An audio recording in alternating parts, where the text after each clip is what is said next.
हिमाचल प्रदेश विधानसभा का मानसून सत्र में चर्चा चल रही है आपदा पर। लेकिन बेरोजगारों के लिए सबसे बड़ी आपदा तो बेरोजगारी ही होती है।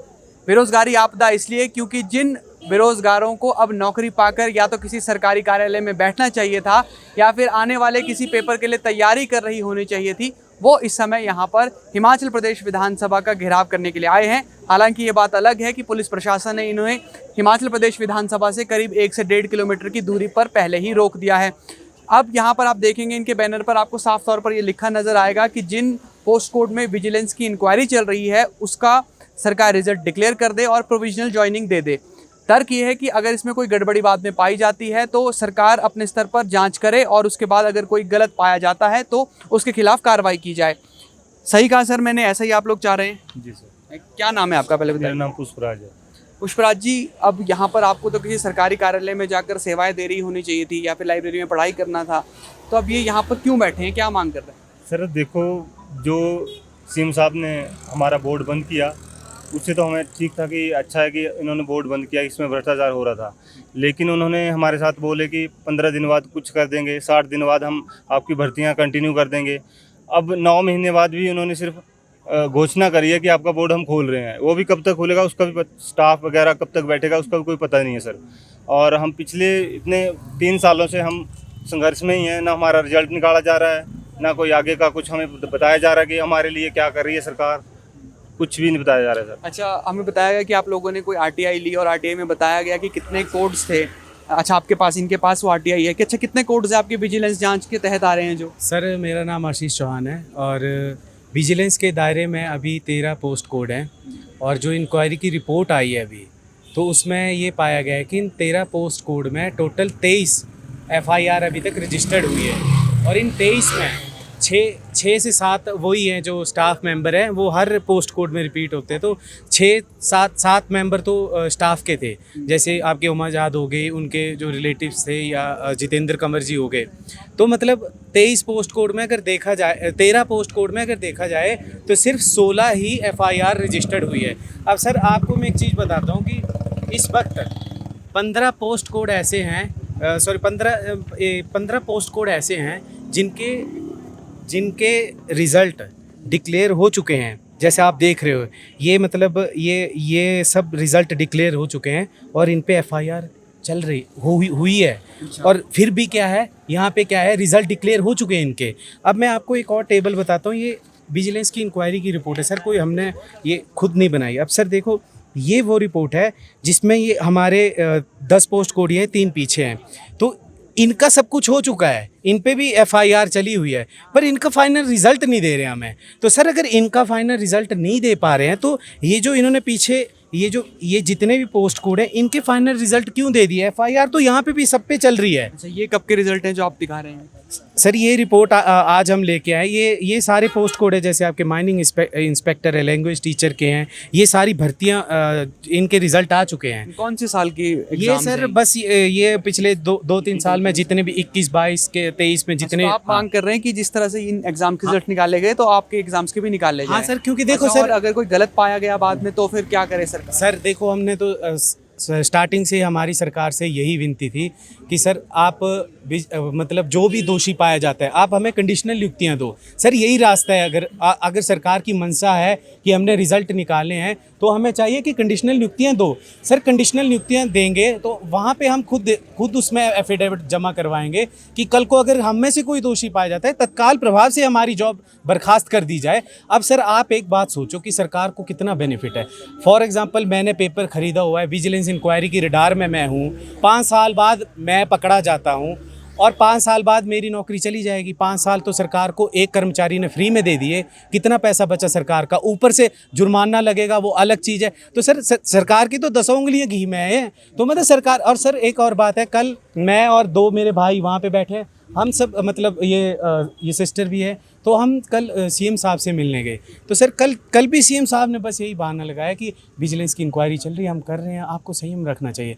9 महीने से हम सर कितना संयम रखेंगे? पिछले 5-6 सालों से हम तैयारी कर रहे हैं, पिछले 5-6 साल। अब बोल रहे हैं कि नया चयन आयोग आ रहा है, आपको तैयारियां करनी चाहिए। सर आप बताओ कि 5-6 साल आपने मेहनत की, बाद में आपके हाथ में कुछ नहीं है, तो आपका दिमाग या आपका शरीर आपका साथ देगा तैयारी करने के लिए? ये चीज़ें सर पॉसिबल नहीं है। हम में से कोई भी भाई, हम में से कोई भी बहन नहीं कर पाएगा सर, क्योंकि ये सब जितने भी आपको दिख रहे हैं, ये सब 5 और 6 साल से हम तैयारियां कर रहे हैं। और सर ये जो पोस्ट कोई भी कमीशन का रिजल्ट निकालना होता है, तो वो ये एक दिन में नहीं निकल जाता है सर, 2-3 साल तपस्या करनी पड़ती है। और सर ये विजिलेंस की जो आड़ में लेके हमें डिस्टर्ब किया जाता है, मैं सरकार से विनती करूँगा, कृपया करके रिजल्ट शीघ्र अतिशीघ्र घोषित करें। विधानसभा में सर ऑन रिकॉर्ड बोले सर, हमारे लिए वही आश्वासन होगा। सेशन चला हुआ है, प्रश्नकाल में जब हमारा मुद्दा उठेगा बेरोजगारी का, अगर सीएम सर वहाँ पे बोलते हैं, हमारी बात रखते हैं, तो हम आश्वासित हो जाएंगे कि ठीक है सर ने विधानसभा में कमिटमेंट कर दी। क्योंकि सर हमारे सामने तो हर बार ही कमिटमेंट, 15 बार कमिटमेंट ले चुके हैं। तो सीएम जो है वो कमिटमेंट करे कि रिजल्ट घोषित किया जाएगा। थोड़ा सा आप बता दीजिए कि क्या मांग है आप लोगों की और रिजल्ट कितने टाइम से पेंडिंग है आप लोगों का?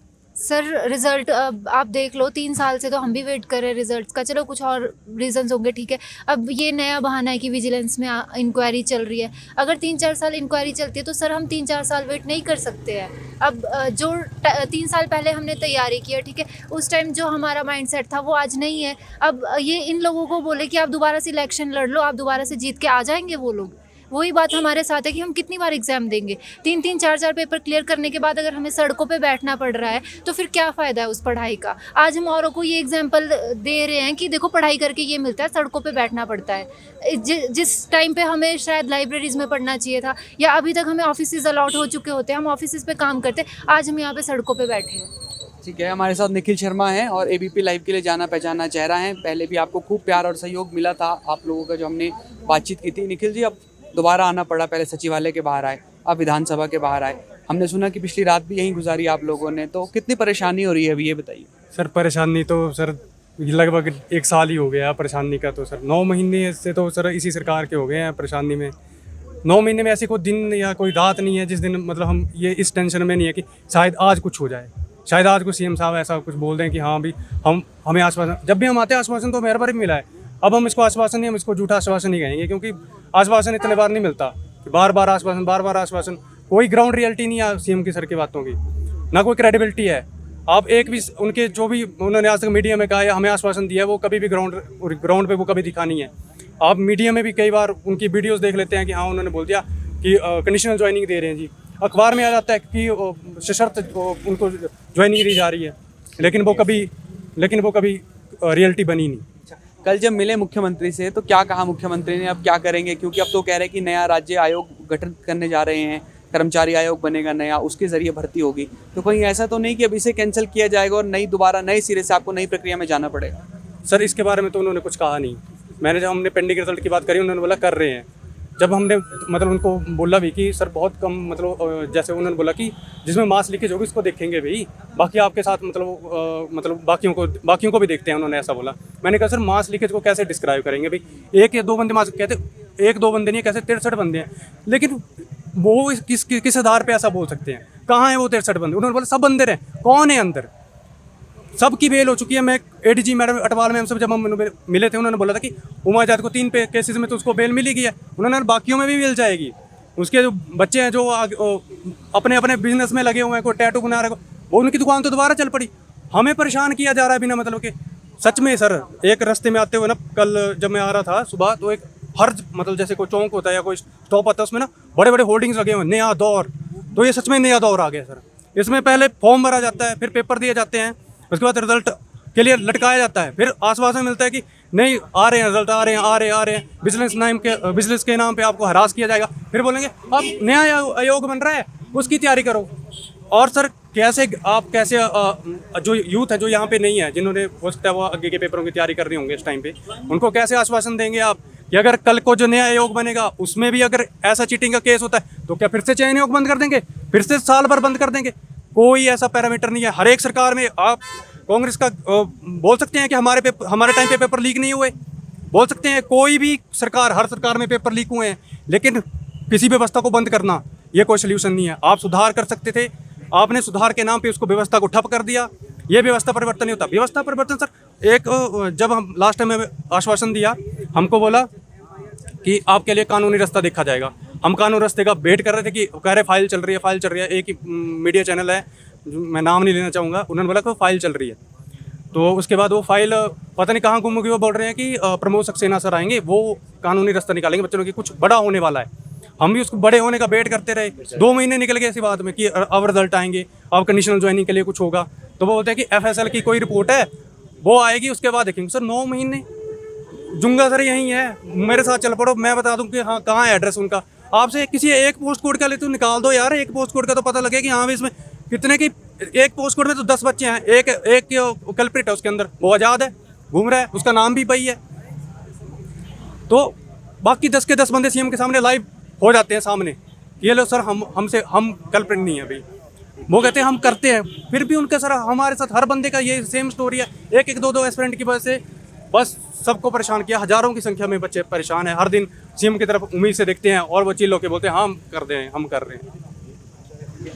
तो इन बेरोजगार युवाओं के चेहरे में नाउमीदी आपको साफ तौर पर नजर आएगी, लेकिन फिर भी उम्मीद है कि कहीं ना कहीं सरकार कुछ ऐसा करे कि इनको इनकी ज्वाइनिंग मिल जाए, क्योंकि इनका ये भी दावा है कि जो तमाम जिसमें आरोपी थे उन्हें अब जमानत हो चुकी है और भविष्य में अगर इनमें से कोई आरोपी पाया जाता है या दोषी पाया जाता है तो सरकार उसकी जो नियुक्ति है उसे कैंसिल कर दे, इससे सरकार का ही लाभ होगा।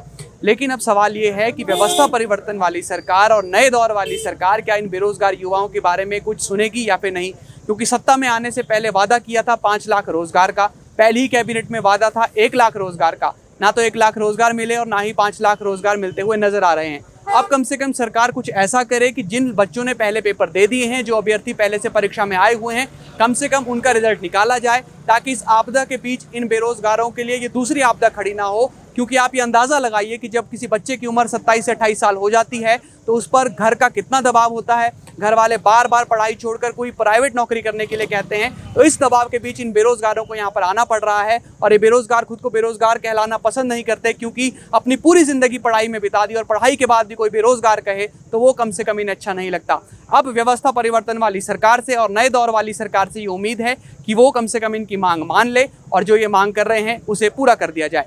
फिलहाल के लिए इतना ही। आप जुड़े रहिए ABP लाइव के साथ।